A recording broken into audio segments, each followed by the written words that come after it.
Steering committee, members of whom are here: Kate, Marilyn, Lily, Andy, myself. Please raise your hands. Hi. So we've been at this since April. So you don't know how exciting it is for us to be in the home stretch, 4 days to go until Super Tuesday, and to see so many great yellow shirts and smiling faces, and amazing volunteers. So as we kick off this incredible weekend of canvassing, we have a really special guest with us here today. And it's a dear friend of mine, someone that I worked with and for 10 years. I cut my teeth on the Christine Kehoe for City Council campaign, and Toni and I worked on that together. We got to work for Chris for her first two terms as City Council member. So the thing I love to tell folks about Toni is when I would canvass for her, for council, or when she ran for assembly, and I would train volunteers just as yourself for canvassing, it was the easiest job in the world for me to go door to door for Toni. And here's why. She was the hardest working, most dedicated public servant I have ever met in my life. And so when you get to go to the door and somebody says to me, well, Toni Atkins, why do you like her? I'm like, where do I start? Where do I start? This is the kind of person you want as your city council member, as your assembly member, as your senator. And she's never disappointed anybody. She has worked so hard. I think that's an exaggeration. I was a communications director for 6 years. So that's where it comes. So Toni is originally from southwestern Virginia in Appalachia. She's the daughter of a coal miner and a seamstress. That's where she learned these hardworking, working class values. She started out as an incredibly strong advocate for women's reproductive health and access to women's health care when she came to San Diego. Then she became a council member, a council rep, and then a council member, and she has been fighting ever since for affordable housing, improving infrastructure, an amazing advocate for the LGBTQ community, especially most recently for transgender individuals and gender fluid folks. She is a tireless worker. But the most amazing thing is, our little Toni from San Diego, who we all knew and loved, went on to become the Speaker of the Assembly in California. First woman, first San Diegan. Then, to top that, she went off to become the Senate President Pro Tem. Only the second person in the history of the state of California to have both of those positions, and the first woman to have both of those positions, and the first person from the LGBT community to hold both of those positions. She is a trailblazer. So she's a trailblazer, and she's somebody that we can be proud of, and so it's a natural fit. It is a natural fit. It's a natural fit that Toni has endorsed Pete for president.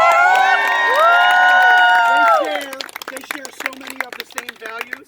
They believe in working for the common person. And so, without further ado, please give a huge San Diego welcome to our Senate President Pro Tem, Toni Atkins. I love the work. Let me be clear. And I'm thrilled to be here to the steering committee. I just want to say thank you for being here and staying the course and from the get-go. I started a little bit somewhere else in the beginning, and that has a lot to do with politics and the fact that we had a U.S. Senator running for president. But you know what? I feel really good about my support for Pete, and it has a lot to do with what George said. And let me not forget veterans. I come from a family of veterans. My twin sister was in the Navy here. It's what brought me to San Diego. All of my family served. I didn't think I could serve in the military. I didn't, because I was LGBTQ and I just didn't know if I could be silent. And thank God we don't have to do that anymore. But there is a threat in our country that wants to take LGBTQ, talented, qualified people out of military service, and that is just wrong. The reason I like Pete and feel really good, I am a person that if I believe in something, I got no problem telling you why I support someone. And when it comes to Mayor Pete, I have no problem telling you why I think we really need to do everything we can to make the case. The pundits said Hillary was going to win last time. Guess what? They weren't right. And look what happened. People are saying, Pete, well, he's really proven himself. He's smart. He's done everything he needs to do. But I don't know if he can get there. We cannot let people say that, because look what happened in our country. There is an example of someone who makes a case, but someone who's going to make the case for all the right reasons, because he cares. He has worked his hardest. He has proven himself.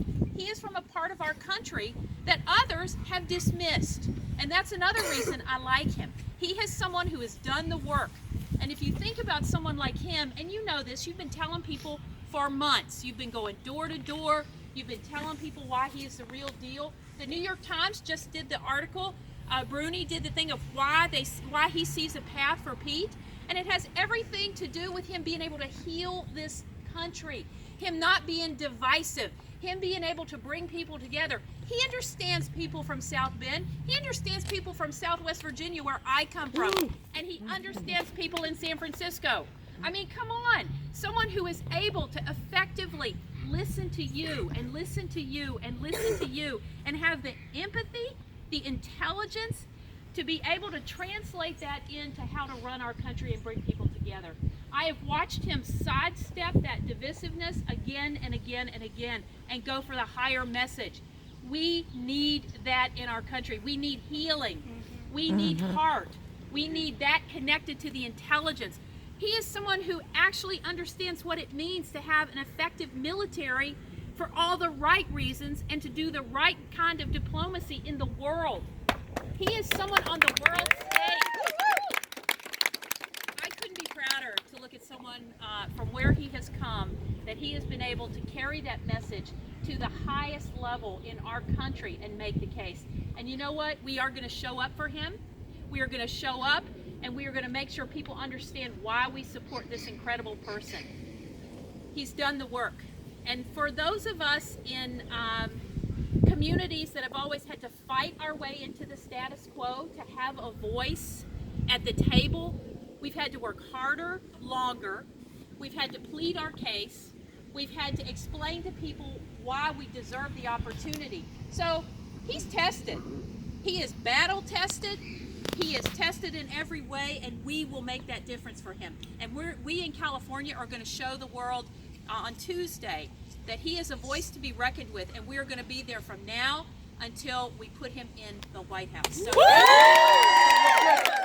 everyone, we're going to keep Toni here with the son over here. We're going to do a huge group photo before she leaves. Come on over. Oh yeah, we have to look at this. Come on over this way, everybody.